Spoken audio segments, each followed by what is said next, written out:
We human beings, we use this intelligence wrong way, and instead of bring happiness, joyfulness, this intelligence creates a lot of fear.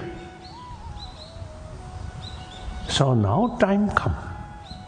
We are 21st century. We should not repeat the event in 20th century. In 20th century, First World War, Second World War, including use nuclear weapon, and then Vietnam War, Korean War. So a lot of sort of killing, and including civil war in China and Russia. According to some historian, they say around 200 million of people killed